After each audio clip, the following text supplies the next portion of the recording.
Wa kam min ma'anin latifatin yafhamuha al-musalli fi athna'i sholati wa lam yakun qad khadara bi qalbihi dzalika qablahu. Sering sekali wa kam min ma'anin sering sekali ada makna-makna, pengertian-pengertian, pemahaman-pemahaman yang lembut, yang difahami, yang dihayati oleh orang yang sedang sholat. Itu penghayatannya itu di pertengahan sholat. Padahal makna-makna detail penghayatan-penghayatan itu tidak terbayang di hatinya. Sebelum sholat tidak menjangkau ke sana. Tidak diduga dia mau berpikir seperti itu. Arti subhanallah wa bihamdih itu kok bisa?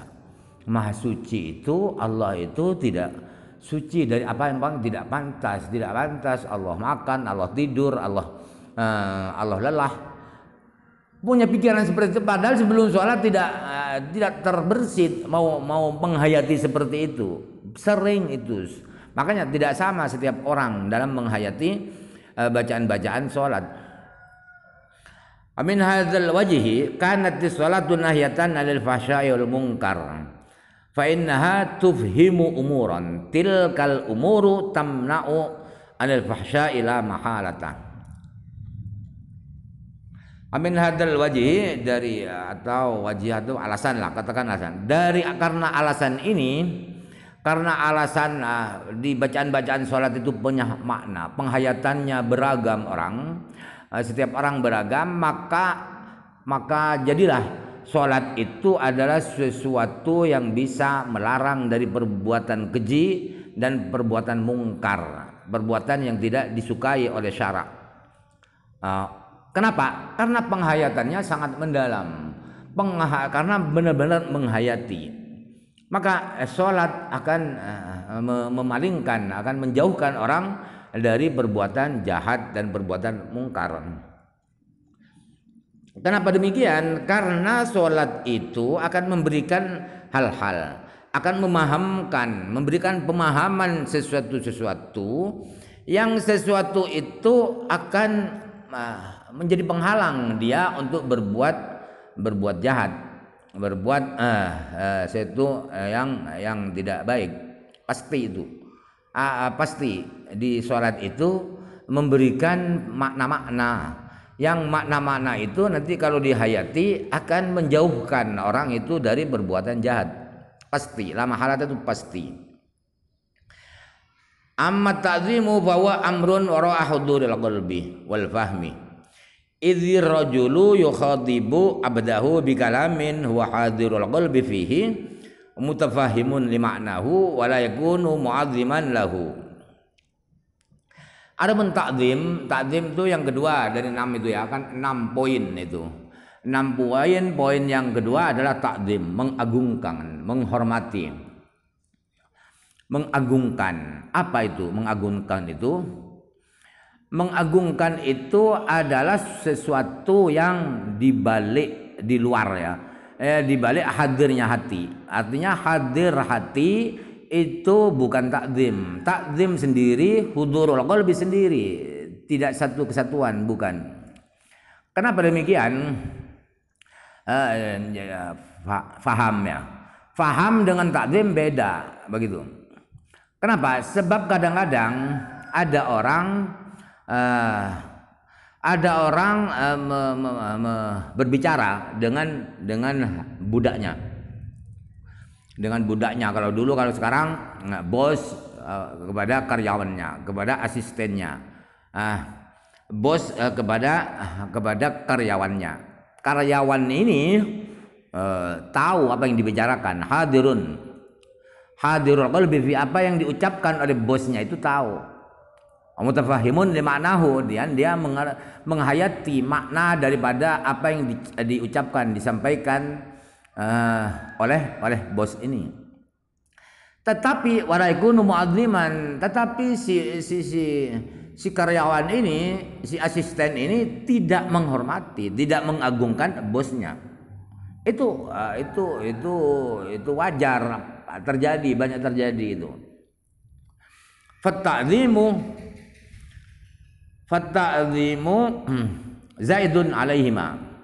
Jadi ta'zim, mengagungkan Allah itu adalah sesuatu yang beda. Zaid itu beda dengan hadirnya hati dan fahamnya hati. Beda sendiri-sendiri. Ammal haibatu fazaidatun ala ta'zimi bal hiya ibaratun an khaufin man sya'uhu at-ta'zimu. Li'anna man la yakhafu la yusamma haiban. Fal makhafatu minal aqrabi wa su'i khuluqil abdi wa majri majrahu minal asbabil khasisati la yusamma mahabatan. Sekarang haibah, poin ketiga ya. Haibah itu segan, sungkan atau segan. Haibah itu adalah bukan takzim, zaidatun ala takzim. Adalah lebih dari takzim, artinya bukan takzim. Takzim mengagungkan. Apa haibah itu? Haibah itu sungkan, segan. Haibah itu adalah suatu ungkapan, satu istilah dari rasa takut yang munculnya rasa takut itu atau sumbernya rasa takut itu adalah takzim karena mengagungkan. Karena sangat mengagungkan maka muncullah perasaan haibah, segan. Dari takzimnya maka muncul segan. Sebab apa? Sebab orang yang tidak takut pasti dia maka orang yang tidak takut tidak bisa dikatakan orang yang segan, pasti kurang ajar. Suatu saat dia akan kurang ajar. Orang yang tidak takut itu tidak mungkin segan.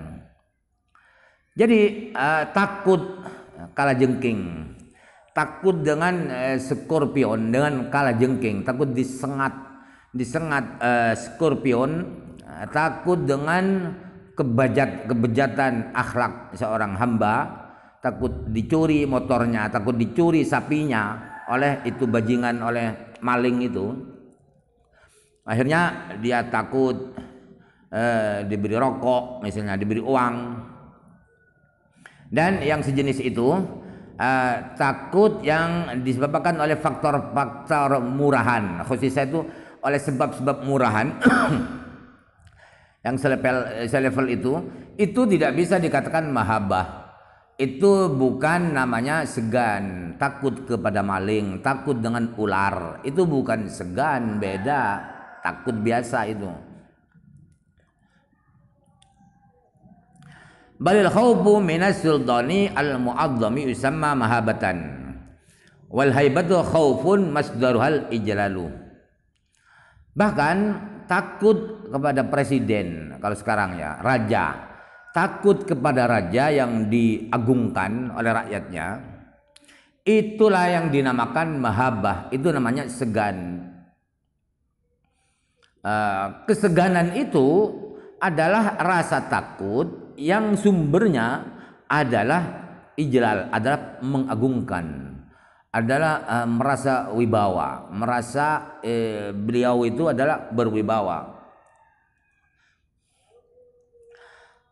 Wa ammar raja'u fala syakka annahu zaidun fakam min mu'azzimin malikan minal muluki yahabuhu yakhafu sadwatahu walakin la yarju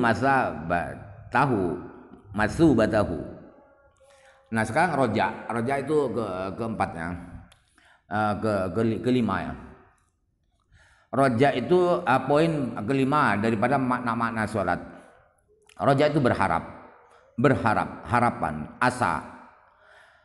Nah tidak diragukan lagi bahwa roja itu adalah sesuatu yang tambah itu bukan tadi itu, bukan haibah, bukan takzim, adalah sendiri-sendiri. Roja itu sendiri, bukan takzim, bukan segan, bukan yang lain. Sebab apa? Sebab berapa banyak orang yang mengagungkan seorang raja dari beberapa raja yang dia juga segan mengagungkan raja, segan kepada raja, atau dia cemas, atau dia takut siksaan, takut hukuman raja itu. Tetapi sekalipun demikian dia tidak berharap pahala, tidak berharap imbalan, tidak berharap hadiah dari raja. Banyak yang demikian itu. Hanya sekedar segan, sekedar takut, tapi tidak punya harapan, tidak berharap akan dikasih ini. Wal abdu yang bagi ayyakuna